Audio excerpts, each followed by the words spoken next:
He gets the snap, four-man rush. He's back, pocket collapses. He's hit and down by T.J. Watt, who breaks the Steelers' all-time sack record. Oh, yeah. Move over, Debo. Here comes T.J. Watt. There's so many people along the way that have helped me get to where I am. I can't stand the individual awards of football because Debo himself helped me so much my rookie year. He didn't have to. No one asked him to, but he wanted to help me, and I appreciate him for that. So many of my teammates, coaches, mentors, my brothers. Hi everybody, welcome to the Extra Point presented by Microsoft Surface. I'm Missi Matthews with Bob Pompeani, and TJ Watt just continuing to impress. When you think he's done something, he one-ups himself and does something else crazy, including finding the end zone in that game, but breaking James Harrison's record for the most sacks in Steelers history. Pretty special. Debo was in attendance for that game, and it just really, I think the defensive performance, the splash plays, it really was the theme of the night. There's no question. The defense ruled this game. And, you know, Missy, when you have T.J. Watt and Alex Highsmith doing what they did in tandem, the numbers are pretty ridiculous. You had 11 tackles combined. You had 6 sacks. You had 3 tackles for losses. Of course, the 2 touchdowns. One, a pick 6 right off the bat, which set the tone for this crowd, I think, which was great. But then this one, when T.J. picks up the work done by Alex Highsmith, who became the first player since James Harrison to come up with a pick 6 and a forced fumble for a score in the same game. He did that back in 2010. So it was made. You never know what you're going to see in the NFL.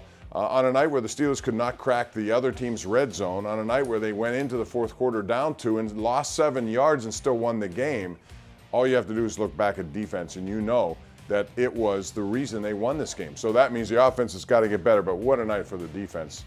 Even though they gave up yards in the run game, which has to improve, they are capable of making these 4 turnovers and changing a game instantly. And I think, too, Alex Highsmith getting his big contract before the start of training camp as well this offseason. A lot of times everyone's, the Batman Robin thing. I think Alex Highsmith really proved, he's right up there. He's not TJ Watt level. I don't think anybody can put themselves in that ranking, but just the way that they play together, when TJ Watt's getting a lot of attention, that's going to leave some opportunities for Highsmith. I think he knows his role. He likes his role. What I appreciated about Alex Highsmith the most was during this whole, get a new contract time, a lot of players don't show up. They hold in, they hold out. He didn't. He came in and he said, I'm going to just do my job and do it the best I can with the faith that I'll get something done, and he eventually did. A pro's pro all the way through, and so that combination is a good one. Now they have depth behind them too, so it's good to see that. When you have a guy like T.J. Watt, though, it does make your life a little easier when all the attention goes his way. All right, and speaking of Watt, let's take a listen to his post-game press conference. Splash. I think that's what we talk about, is creating splash as a defense. Alex Highsmith played his absolute tail off tonight. Guys inside got incredible pressure. Larry O had a great game. I just think we really fed off the crowd, and I still think we can do a better job of executing in those moments when the crowd is going absolute bananas like they were tonight. But it wasn't pretty, but a win is a win. I feel like, Pomp, it's never pretty in AFC North football. It's always physical, always something crazy happening. But can we expect to see more of this from this defense, specifically TJ and Highsmith? Well, I would think so.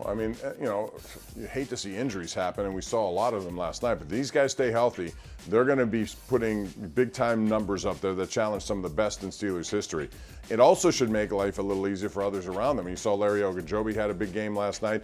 I think the inside linebackers haven't played their best, but if they do, it should hopefully help with that run game. So it all starts with those guys. If you can come away and make turnovers at key parts of games, it certainly changes everything, and it did last night. All right, let's flip over and talk a little bit in terms of the run defense. That was probably the negativity in terms of the Steelers defense. You knew that Nick Chubb was going to be starting this game and what he brings to the table. Very unfortunate, the injury that he suffered. He did pop off a 20-yard run, but they were still able to run the ball. Even Deshaun Watson was running the ball. Where do you see the errors here in terms of the Steelers defense not being able to do what we saw at the end of last season? I think if you're going to look for one word, Missy, it would be tackling. They sometimes do not tackle the way they're supposed to tackle. Last week, Mike Tomlin made a point of saying, when you play the 49ers, you got to tackle. Well, they did not tackle Christian McCaffrey a few times when they had a chance on that big 65-yard touchdown. And last night there was a lot of over pursuing on the Jerome Ford 69-yard run. Of course, when Chubb's in the game, he's like this unstoppable force up the middle. He just keeps his legs going, as you saw, and he will churn up yards. I don't think there's anything you can do about that sometimes. With some of these other guys over pursuing, losing contain, I thought certainly Levi Wallace on the big run that happened with Ford, he did not do what he was supposed to do, and that forces you to chase speedy backs down the field. Never a really good thing. I think, too, communication was something that Coach Tomlin pointed out that improved from week 1 to week 2, but wanting to know, is Minkah Fitzpatrick going to be okay and make it for week 3? He's sort of that hub of communication. I know he's not the green dot, but you can tell even when Joey Porter Jr. gets in there, he's looking at Minkah to tell him where to go, what's happening. He's just one of those guys that everybody on defense relies on to help set things up and also keep them posted if things are changing at the line. Yeah, I think you see this early in most NFL teams. You know, the communication on both sides, it has to start somewhere, and you hope that it improves. And I think, you know, last year we saw it with the Steelers in the second half of the season, how their defense improved and how their run game improved. Again, more communication, more repetition, more things that will help. So, you know, now they've got 2 games in the book. You would expect advancement both sides of the ball, specifically in the run game, defense and offense. All right, let's talk about the offense, though, in terms of what Coach said, hoping they get their mojo back. How do they do that? It just feels like from week 1 to week 2, you're not seeing maybe that jump that you're expecting to see. Yeah, I think it just comes down to blocking mostly. I don't think they've blocked well enough in certain instances. And, you know, Jalen Warren's given them a nice little shot of adrenaline when he gets in there. That guy, he does make things happen pretty instantly. He had some big third down conversions in that game last night, and I would expect that to continue. And I also think that maybe it's time that he starts getting a little bit more snaps as they try to maybe a 50-50 split at some point until this offensive line gets going. And again, we saw this last year. Slow start. That offensive line, which is not as good as this offensive line, got better as the year went on. I would expect that to continue, but it comes down to just doing your assignments, opening holes, and then allowing those running backs to make decisions. No Deontay Johnson, Anthony McFarland as well. They were placed on IR prior to the game, but we finally saw that Pickett to Pickens connection. I think that we're so used to seeing a 71-yard touchdown. Do you anticipate that Georgia snaps are going to stay as high as they are without Deontay? Well, I would, if it's up to me, I would say yes to that, Missy. I mean, that's a difference-making guy. I thought Kenny Pickett did a good job on that play, 71 yards, and he looked off a safety, looked to his right, and that created the opening. And then the speed that George Pickens has does the rest. So hopefully you see more of those. That was one thing missing last year from the Steelers, those kinds of plays. Yes, you would do that, but I also expect Allen Robinson to pick up some of the slack there. I would expect Calvin Austin. Every time we've seen him so far in fast. 2 games, he's Right. fast, and I'm sure they're going to try to utilize that even more as they move forward. All right, let's take a listen to Kenny Pickett following the Steelers' win over the Browns on Monday Night Football.